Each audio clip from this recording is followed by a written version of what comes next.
नमस्कार। शुणु मोर आ गोटे नुआ गल्प कुमारी माँ। चाकरी करुवा सबु झील जदि तो पर बह करने को मना करेंगे तेरे देश में अधारू अधिक पुरुष अविवाहित रही बुझिलु। एमती तो विश्व में पुरुष और महिला गणति में जो शतकड़ा सरकारी रिपोर्ट रे आकलन करा भी किसी पुरुषों भाग्य बह जोग रही पार ना ऊपर तू मना करुचु। पुणी तोते छाड़ा बेले माउसी मो पाखे कौन कही कहलु।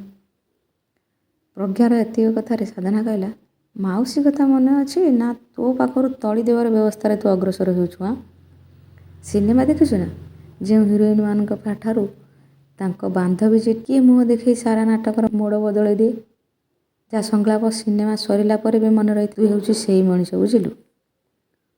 मु तो कहूँ तू भी बाहा न होइतले भल होता एक तो चाकरी मिलनी तोर पुणी खिचखिच तू चाकरी कर देइछु तो तोते किसी जना पड़ुनी। सरी तू रागी जाऊछु।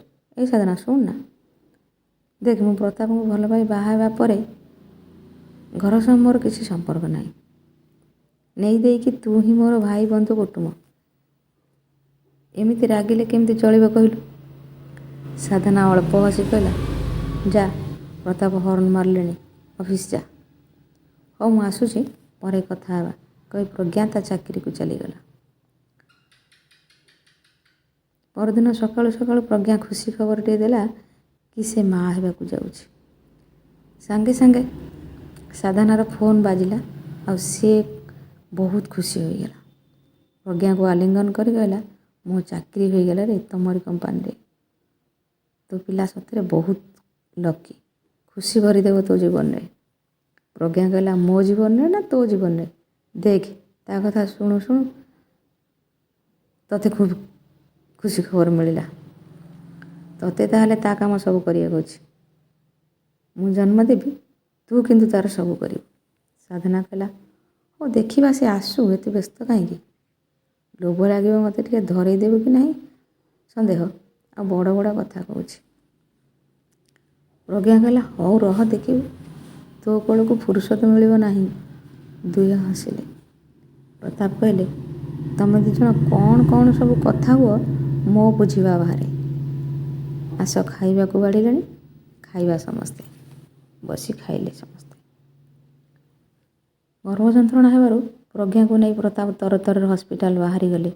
संध्या समय अपेक्षा कर नथिले साधना ऑफिस रु फेर आसवा पर्यंत दुर्घटना घटीला। साधना हाथ में सज्जजात पिलाटी को धरई दे दुहें एका संगे चलीगले। सुख समय एत जल्दी चल जाए कहीं जाने कौन कर किसी बुझीपार ना। साधना ऑफिसर सबू स्टाफ कांदुले। साधना पिलाटी को खाली चाह रही चाकरी करिबो ना पिलाटी को कोल को नेब उपाय शून्य होई घर को फेरिला। पिलाटी को कोल रे धरे एत सहज कौन परिवार पाई समाज पाई एते बड़ कथाटी को शांत भाव में ग्रहण करवा। साधना उदाहरण उपर उदाहरण देउथिला अविवाहित माँ मानकर तथापि घरे ना छड़ा कहीं हाँ कहू नथिले। 3 दिनर छुआटे को कौन करिवो से केमिति गढ़िबो ताको निजे तो ठीक रे झीलटा भी होई परिनी माँ केमिति होई परिबो। छुतिखिया मूर्तिखिया कही घरे टिके पशिबा को भी देउना। बाहर घर गोटे थिला सेठारे पिलाटी को रखा कहले एते धर्म कौन करेंगे केजाणी बड़ कठिन परिस्थिति साधना सामना भाविला कई न बुझंतु बो किंतु बुझिब निश्चय। आसी देखे तो बो ही बेसी प्रतिरोध करुछि जहाँ भी हो जाऊ से हारबनी एते भरोसा प्रज्ञार से केमती भांगीदेव।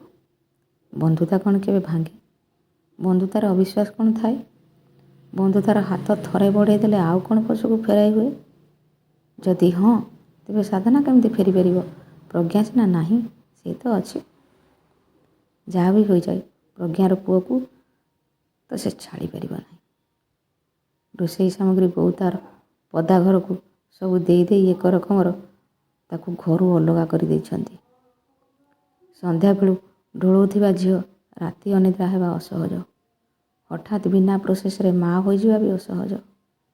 पिलाटी कांदिले चुप करने को चेष्टा करी विफल होई निजे कांदी पकाइबा ତାର ବି ନୀତିଦିନିଆ କାମ ହୋଇଥିଲା।